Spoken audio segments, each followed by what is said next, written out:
Hi, Mr. Terry. I'm wet. On a damp and dreary morning in Magnolia, What a fabulous class you have to come out on a day like this. a band of courageous second graders braved the elements to plant native grass seed in Lawton Park, all because of this woman. Look at the plants, your favorite plants.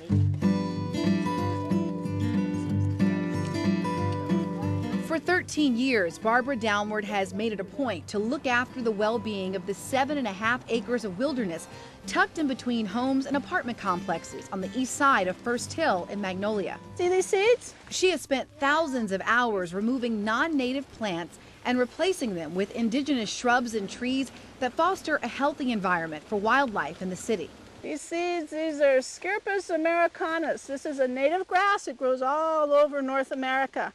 But what I want you to do is take some of these seeds and just roll them around in your fingers. Today, she has the help of second graders from Lawton Elementary to plant native grasses that will enhance this habitat for birds and insects. There. For Barbara Downward, it's not enough to save this urban forest. She wants to share her knowledge with children so that they too may become faithful stewards of these open spaces. It gives them the opportunity to see the changes that happen that they can affect when they plant a tree. Many of them bring their parents. There are lots of times I've been down here weeding or watering, and a child will go through with their mother or father and say, oh, I did this, and it's growing, and it looks nice, and it brings a community into the park.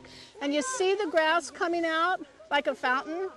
We planted that this year, and next spring and next summer, that's going to have seeds like you planted today. Second grade teacher Lawton Terry cherishes the opportunity to expose his students to such a positive experience. These kids live in the city, and they're usually in their backyards. A lot of them live in apartments and that sort of thing. And to be able to get outside and experience trees and actually plant things and dig in the dirt, it's an amazing difference for them to be able to feel that. This is about it. Just a few more. Oh, nothing would be possible without Barbara. I could not have done any of this work bringing kids out here without Barbara. She's been my lifeline in terms of getting outside with my students, and she has provided thousands of plants for my students to plant. Everybody say thank you to Barbara. Ready? Thank you, Barbara! When the party is over and the students return to their warm and dry classroom, there's still work to be done for Barbara Downward. I'll show you this area down here. This is kind of cool. I just wanted you to see the little cedars, and I think we have a spruce in here too, or maybe. So these were planted, or? Oh yeah. Barbara says she hasn't kept track of the number of trees she's planted or the number of hours she's spent planting them, but it's safe to say both totals are in the thousands.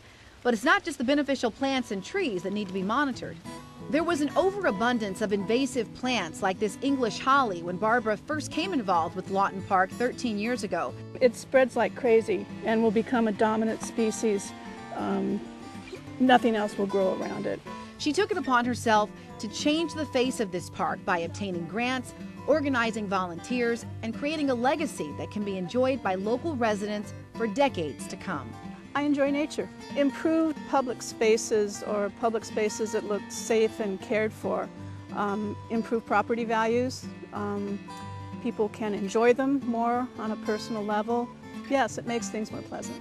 It is a pleasure many are happy to share. Angela Russell, Cairo 7 Eyewitness News.